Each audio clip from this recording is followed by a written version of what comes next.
একটি এমন দেশ যারা নিজেদের বিশ্বের হিরো বলে দাবি করে। সেই দেশটি বলে তারা নাকি স্বাধীনতার রক্ষক ও গণতন্ত্রের পথপ্রদর্শক, কিন্তু তারা নিজেদের স্বার্থে ভালো মানুষকে আতঙ্কবাদী ও আতঙ্কবাদীকে ভালো মানুষের পরিচয় দেয়। এছাড়া বর্তমানে মুসলিম দুনিয়ার রক্তে তাদের হাত ভিজে আছে। আফগানিস্তান থেকে ইরাক, লিবিয়া থেকে ফিলিস্তিন, সিরিয়া থেকে ইরান, তারা আজ পর্যন্ত যেখানেই পা রেখেছে সেখানেই ছেড়ে গেছে ধ্বংসের চিহ্ন, লাখো মানুষের মৃত্যু ও তাদের আর্তনাদ। আমেরিকা একটি এমন দেশ যারা নিজেদের স্বার্থে আইএসআই ও আল কায়দার মতো জঙ্গি সংগঠনদের তৈরি করে, আবার স্বার্থ মিটে গেলে তাদেরই মারবার নাম করে গোটা গোটা দেশকে ধ্বংস করে দেয়। আজ আমরা উন্মোচন করব আমেরিকারই সেই গোপন সত্য, আর যা তারা কখনোই চায় না যে আপনি সেগুলো জানুন। তাই অনুরোধ করছি ভিডিওটি শেষ পর্যন্ত দেখবেন, কারণ এটি একটি খুবই সেন্সিটিভ ভিডিও। হয়তো এই ভিডিওটি পরবর্তীতে আমার চ্যানেল থেকে ডিলিট পর্যন্ত হতে পারে। So let's started. প্রথমেই আসি আমেরিকার শক্তি, তেল এবং আধিপত্যের জন্য মুসলিম দেশগুলির সঙ্গে বিশ্বাসঘাতকতা করে তাদেরকে ধ্বংসের পথে নিয়ে গেছে। আর এই লিস্টে সবার প্রথম নাম আসে আফগানিস্তানের। আসলে 1979 সালে সোভিয়েত ইউনিয়ন আফগানিস্তানে আক্রমণ করে, আর যার ফলে আফগানিস্তানের মানুষেরা সোভিয়েত ইউনিয়নের বিরুদ্ধে যুদ্ধ শুরু করে। আর তা দেখে আমেরিকা নিজের স্বার্থে আফগান মুজাহিদিনদের সাপোর্ট করতে শুরু করে। তার লক্ষ্য ছিল সোভিয়েত ইউনিয়নকে দুর্বল করা। সিআইএ গোপনে মুজাহিদিনদের প্রশিক্ষণ দিতে শুরু করে এবং অস্ত্র সরবরাহ করে। এটা ছিল অপারেশন সাইক্লোন, সিআইএ এর সবচেয়ে দীর্ঘ এবং ব্যয়বহুল গোপন অপারেশন। প্রথমে মাত্র $6,95,000 দিয়ে শুরু এই মিশন 1987 সালে $63 কোটি পৌঁছায়। মুজাহিদিনরা ব্রিটিশ লি এনফিল্ড রাইফেল থেকে শুরু করে FIM-92 স্টিঙ্গার মিসাইল পায়, আর যা সোভিয়েতের হেলিকপ্টারগুলিকে ধ্বংস করতে সাহায্য করত। কিন্তু এর ফলাফল হিসাবে মুজাহিদিনদের মধ্যে থেকে উঠে আসে আল কায়দা, যার নেতা ছিল ওসামা বিন লাদেন, আর যে কিনা সিআইএ থেকেই প্রশিক্ষণ নিয়েছিল। এরপর সোভিয়েতরা 1989 সালে আফগানিস্তান ছেড়ে চলে যায়, কিন্তু আফগানিস্তানে গৃহযুদ্ধ শুরু হয়। তালেবান ক্ষমতায় আসে আর তাদের সঙ্গে আল কায়দা মিশে যায়। আর তখন আমেরিকা বুঝতে পারে যে তারা নিজেদের হাতে একটা দানব তৈরি করেছে, এবং তারপরই আসে 9/11 হামলা, আল কায়দার আসল রূপ, যাদের আমেরিকা নিজেই পালন করেছিল। আর তারপর আমেরিকার অজুহাতে 2001 সালে আফগানিস্তানে পূর্ণমাত্রায় আক্রমণ করে। আর আমেরিকার এই অপারেশন এন্ডুরিং ফ্রিডম টানা 20 বছর ধরে চলে। আমেরিকা বলে এটা আল কায়দা এবং তালেবানদের ধ্বংস করার জন্য, কিন্তু বাস্তবে আফগানিস্তানের খনিজ সম্পদ, পপি চাষ এবং কেন্দ্রীয় এশিয়ার নিয়ন্ত্রণে ছিল তাদের আসল উদ্দেশ্য। আর এই যুদ্ধে 2400 আমেরিকান সৈন্য মারা যায়, আর লক্ষ লক্ষ আফগান সাধারণ মানুষ মারা যায়। অবশেষে 2021 সালে আমেরিকা চলে যায়, কিন্তু কি রেখে? একটা ধ্বংসপ্রাপ্ত দেশ আর তালেবানের ক্ষমতা। এবার আসি ইরাকের দিকে। 2003 সালে প্রেসিডেন্ট জর্জ বুশ প্রকাশ্যে দাবি করে যে সাদ্দাম হোসেনের কাছে ওয়েপন অফ মাস ডিস্ট্রাকশন রয়েছে, আর এটা ছিল একটা মিথ্যা গল্প যা বিশ্বকে যুদ্ধে টেনে নেয়। বুশ বলে Saddam weapon of mass destruction দিয়ে আমেরিকাকে আক্রমণ করতে পারে, কিন্তু তার এই কথা কোনো প্রমাণ ছিল না। সিআইএ এর রিপোর্টগুলো ম্যানিপুলেট করা হয়, আর তারপরেই আমেরিকা সারা বিশ্বকে সাদ্দামের হাত থেকে বাঁচানোর নাম করে 2003 সালে মার্চে ইরাকে আক্রমণ করে। কিন্তু বাস্তবে এটা ছিল সাদ্দাম হোসেনকে ধরার প্ল্যান, এবং পরবর্তীতে তারা সাদ্দাম হোসেনকে ধরে ফেলে এবং তাকে ফাঁসি দিয়ে হত্যা করে। কিন্তু আজ পর্যন্ত কোনো ধরনের ওয়েপন অফ মাস ডিস্ট্রাকশন পাওয়া যায়নি। আর এরপরেই ইরাকে গৃহযুদ্ধ শুরু হয়, শিয়া সুন্নির বিবাদ। ISI এর মতো গ্রুপ গড়ে ওঠে। 2003 থেকে 2011 সাল পর্যন্ত যুদ্ধে প্রায় 5 লক্ষ সিভিলিয়ান মারা যায়। ইরাকের অর্থনীতি ধ্বংস হয় এবং অবকাঠামো ভেঙে পড়ে। আর এই মিথ্যা গল্পের পেছনে ছিল ইরাকের তেল। ইরাকের বিশাল তেলের রিজার্ভ আমেরিকান কোম্পানিগুলোর হাতে চলে যায়। আর এই যুদ্ধে 4492টি আমেরিকান সৈন্য মারা যায়, কিন্তু ইরাকি মৃত্যুর সংখ্যা ছিল লক্ষাধিক। এবার আসি লিবিয়ার দিকে। মুআম্মার গাদ্দাফি, যিনি আফ্রিকাকে একটি স্বাধীন অর্থনৈতিক ব্লক গঠন করতে চেয়েছিল, তিনি চেয়েছিল ডলারের পরিবর্তে স্বর্ণভিত্তিক মুদ্রা, গোল্ড দিনার, যা আফ্রিকান দেশগুলোর তেল বিক্রির জন্য ব্যবহার হবে। কিন্তু এটা আমেরিকা এবং ইউরোপের জন্য হুমকি ছিল, কারণ এতে ডলারের আধিপত্য কমে যেত। ফলে 2011 সালে আরব স্প্রিং এর সময় গাদ্দাফির বিরুদ্ধেও প্রতিবাদ শুরু হয়। আমেরিকা ও ন্যাটো মানবাধিকার রক্ষার অজুহাতে বোমাবর্ষণ শুরু করে। গাদ্দাফিকে নির্মমভাবে হত্যা করা হয়, আর লিবিয়ায় গৃহযুদ্ধ শুরু হয়, যা আজও চলছে। লিবিয়ার তেলের খেলাই ছিল মূল কারণ। গাদ্দাফির পর লিবিয়া অস্থির হয়ে পড়ে, হাজার হাজার মানুষ মারা যায়। ন্যাটোর ইন্টারভেনশন লিবিয়াকে ধ্বংস করেছে। তারা শুধু এখানেই থামেনি। 1953 সালে আমেরিকা ও ব্রিটেন অপারেশন অ্যাজাক্স চালিয়ে ইরানের নির্বাচিত প্রধানমন্ত্রী মোহাম্মদ মোসাদ্দেককে সরিয়ে দেয়, কারণ মোসাদ্দেক ইরানের তেলকে ন্যাশনালাইজড করে দিয়েছিল,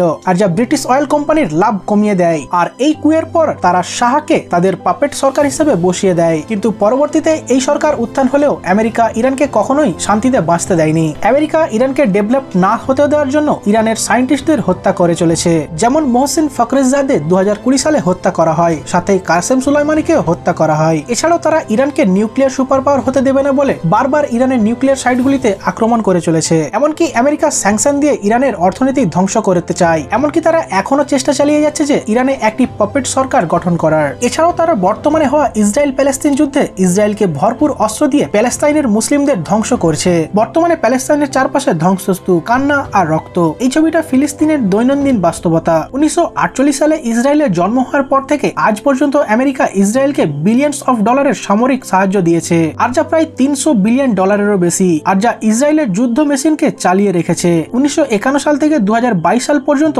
ইসরায়েলের মোট সাহায্যের 71% আমেরিকাই দিয়েছে। আর এই অর্থ দিয়ে ইসরায়েল অস্ত্র কেনে, আর যা ফিলিস্তিনিদের উপর বর্ষিত হয়। কিন্তু শুধু এই অস্ত্রই নয়, আমেরিকা জাতিসংঘে ফিলিস্তিনিদের পক্ষে যে কোনো রেজুলেশনকে বারবার ভিটো করে দেয়। উদাহরণস্বরূপ 2024 থেকে 2025 সালে গাজায় স্থায়ী যুদ্ধবিরতির জন্য একাধিকবার রেজুলেশন ভিটো করেছে। গাজায় যখন শিশুদের উপর বোমা পড়ে হাজার হাজার মানুষ মারা যায়, তখন আমেরিকা নীরব থাকে বা ইসরায়েলের পক্ষে কথা বলে। 2023 থেকে অক্টোবর 2024 পর্যন্ত আমেরিকা ইসরায়েলকে 17.9 বিলিয়ন ডলারের সামরিক সাহায্য দিয়েছে।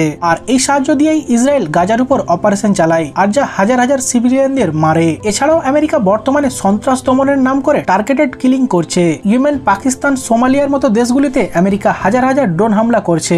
2010 থেকে 2020 সাল পর্যন্ত bureau of investigating journalism track করছে এই হামলাগুলো। পাকিস্তানে শুধু 2004 থেকে 2020 সাল পর্যন্ত 430টির বেশি হামলায় 2400 থেকে 3900 জন মানুষ মারা গেছে, আর যার মধ্যে 400 থেকে 900 জন সিভিলিয়ান। ইয়েমেনে 2002 থেকে 2020 সাল পর্যন্ত 230টির বেশি হামলায় 1000 থেকে 1400 জন মারা গেছে, আর যার মধ্যে 100 থেকে 200 জন সিভিলিয়ান। এছাড়াও সোমালিয়ায় 2007 সাল থেকে 2020 সাল পর্যন্ত 200টির বেশি হামলায় 800 থেকে 1600 জন মারা গেছে, আর যার মধ্যে 70 থেকে 150 জন সিভিলিয়ান। আমেরিকা বলে এটা সন্ত্রাসীদের টার্গেট, কিন্তু প্রায়শই মারা যায় সাধারণ মানুষ। উদাহরণস্বরূপ ইয়েমেনে 2012 সালে একটি বিয়ে বাড়ির অনুষ্ঠানে ড্রোন হামলা চালায়, যেখানে 12 জন সিভিলিয়ান মারা যায়। এমনকি এই হামলাগুলোতে সিভিলিয়ান ডেথ রেট কখনো কখনো 90% পর্যন্ত যায়। অ্যামনেস্টি ইন্টারন্যাশনাল এবং হিউম্যান রাইটস ওয়াচ বারবার বলছে যে এগুলো যুদ্ধ অপরাধের সমান। হিউম্যান রাইটস ওয়াচ 2013 সালে রিপোর্টে পাবলিশ করে যে আমেরিকা আন্তর্জাতিক আইন লঙ্ঘন করছে, কিন্তু এগুলোতে আমেরিকা কোনো দায় স্বীকার করে না। এছাড়াও 9/11 অ্যাটাকের পর আমেরিকার media, Hollywood, news channel, social media মুসলিমদের সন্ত্রাসী হিসেবে চিত্রিত করতে শুরু করে। 9/11 অ্যাটাকের পর হলিউড মুভিতে নেগেটিভ পোর্ট্রেয়ার বেড়ে যায়, যেমন দ্য ডার্ক 030 আমেরিকান স্নাইপার, যেখানে মুসলিমদের সন্ত্রাসী হিসেবে দেখানো হয়েছে। একটা স্টাডিতে বলা হয়েছে হলিউড মুসলিমদের বারবারিয়ান হিসেবে দেখায়, আর যা ইসলামোফোবিয়া বাড়ায়। নিউজ চ্যানেল যেমন ফ্লেক্স নিউজ, CNN মুসলিমদের সাথে সন্ত্রাস জুড়ে দেয়। একটা রিসার্চে দেখা গেছে 9/11 এর পর মিডিয়া কভারেজে মুসলিমরা নেগেটিভ ভাবে উপস্থাপিত, আর যা পাবলিক ওপিনিয়নকে প্রভাবিত করে। এছাড়াও আমেরিকা অর্থনৈতিক নিষেধাজ্ঞা, ডলারের আধিপত্য আর সাংস্কৃতিক আক্রমণের মাধ্যমে মুসলিম দেশগুলোকে অস্থির করে রাখে। তারা ইরান ও সিরিয়া সহ বহু মুসলিম দেশগুলির উপর কঠোর অর্থনৈতিক নিষেধাজ্ঞা চাপিয়েছে, যার ফলে সাধারণ মানুষ খাদ্য, ঔষধ আর মৌলিক চাহিদার জন্য হাহাকার করছে। 1979 সালে ইসলামিক বিপ্লবের পর থেকে আমেরিকা ইরানের উপর নিষেধাজ্ঞা শুরু করে। 1918 সালে ট্রাম্প সরকার ইরানের নিউক্লিয়ার ডিল থেকে বেরিয়ে যায় এবং তারা কঠোরভাবে নিষেধাজ্ঞা আরোপ করে, যার মধ্যে ছিল সুইফট সিস্টেম থেকে ইরানকে ব্লক করা, যার যা আন্তর্জাতিক লেনদেনের জন্য জরুরি। ফলে ইরান তেল রপ্তানি করতে পারেনি, যা তাদের অর্থনীতির মূল স্তম্ভ। 2018 থেকে 2020 সাল পর্যন্ত ইরানের তেল রপ্তানির 80% কমে যায়, যার ফলে ইরানের অর্থনীতি মারাত্মক ক্ষতিগ্রস্ত হয়। হিউম্যান রাইটস ওয়াচের এক রিপোর্টে বলছে নিষেধাজ্ঞার কারণে ইরানে ঔষধ আমদানি কমে গেছে, যার ফলে ক্যান্সার, ডায়াবেটিস আর অন্যান্য রোগের রোগীরা চিকিৎসা পায় না। 2020 সালে কোভিড-19 মহামারীর সময় ইরানের ভ্যাকসিন আমদানি করতে পারেনি, যার ফলে হাজার হাজার মানুষ মারা যায়। কিন্তু এটা কি শুধু অর্থনৈতিক নিষেধাজ্ঞা? না, এটা এক অমানবিক আক্রমণ যা সাধারণ মানুষকে টার্গেট করে। এছাড়াও পৃথিবীতে তেলের বাণিজ্য চলে ডলারে। মুসলিম দেশগুলো যেমন সৌদি আরব, ইরাক বা ইরান, তাদেরকে তেল বিক্রি করতে হয় ডলারে। আর এটা পেট্রো ডলারের সিস্টেম, যা 1970-এর দশকে আমেরিকা আর সৌদি আরবের চুক্তির মাধ্যমে শুরু হয়। এই সিস্টেমে তেল বিক্রির টাকা ডলারে আমেরিকার ব্যাংকে ফিরে আসে, আর যা আমেরিকার অর্থনীতিকে শক্তিশালী রাখে। কিন্তু কেউ যদি এই ফাঁদ থেকে বেরোতে চায়, তাহলে তাদের পরিণতি ভয়াবহ। ইরাকের সাদ্দাম হোসেন 2000 সালে ঘোষণা করে যে তিনি তেল বিক্রি করবে ইউরোতে, ডলারে নয়। এটা ছিল আমেরিকার জন্য একটা বড় হুমকি, আর তার ফলাফল হিসেবে 2003 সালে ইরাক আক্রমণ, সাদ্দামের পতন এবং তাকে হত্যা।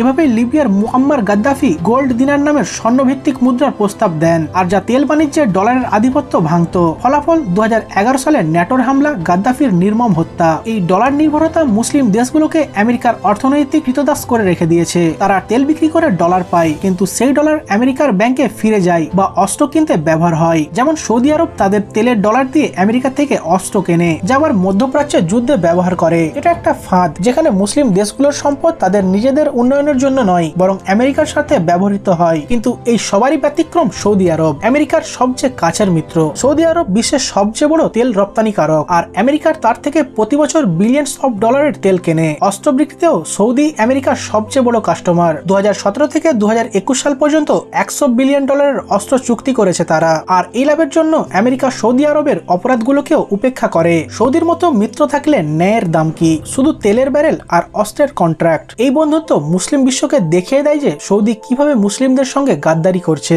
আর সবশেষ, ওয়ার অন টেরর, আমেরিকার শেষ রাজনৈতিক হাতিয়ার। আমেরিকা বলে এটা সন্ত্রাসবাদ দমানোর জন্য, কিন্তু বাস্তবে এটা একটা রাজনৈতিক হাতিয়ার যা প্রাকৃতিক সম্পদ দখল এবং রাজনৈতিক প্রভাব বিস্তারের জন্য ব্যবহার হয়। 2001 সাল থেকেই আমেরিকা এই যুদ্ধের নাম করে আফগানিস্তান, ইরাক এবং অন্যান্য দেশ আক্রমণ করে। কিন্তু ক্রিটিক্সরা বলে এটা সন্ত্রাস দমন নয়, রিসোর্স গ্র্যাব। এই যুদ্ধের ফলে হাজার হাজার সাধারণ মানুষ মারা যায়, কিন্তু সন্ত্রাস কমেনি, বরং আরো বেড়ে যায়। তারা নিজেদের বিশ্বের নায়ক বলে প্রচার করে, কিন্তু মুসলিম দুনিয়ায় ভাঙা ঘরবাড়ি, রক্তে রঙিন রাস্তা, অনাথ শিশুর চোখের জল, এই সবই বলে দেয় তাদের আসল চেহারা কি। ইতিহাস যদি আমাদের কিছু শেখায়, তা হলো অন্যায়ের বিরুদ্ধে চুপ থাকা মানে আগামীকাল সেই অন্যায়ের শিকার হওয়া। আপনি কি মনে করেন, আমেরিকার কি এই সত্যগুলো চেপে রাখা উচিত নাকি সবার জানা উচিত? কমেন্টে জানান, আর ভিডিওটি শেয়ার করুন যাতে এই গোপন সত্য সবাই জানতে পারে। ভিডিওটি ভালো লাগলে অবশ্যই ভিডিওটিকে লাইক করে চ্যানেলটিকে সাবস্ক্রাইব করে দেবেন। আর এই ধরনের আরো ইন্টারেস্টিং ও ইনফরমেটিভ ভিডিও পেতে অবশ্যই চ্যানেলটিকে সাবস্ক্রাইব করে রাখবেন। আর আপনারা যদি জানতে চান সৌদির প্রিন্স মোহাম্মদ বিন সালমান কিভাবে মুসলিমদের সঙ্গে গাদ্দারি করছে, তাহলে এই ভিডিওটি আপনার জন্য।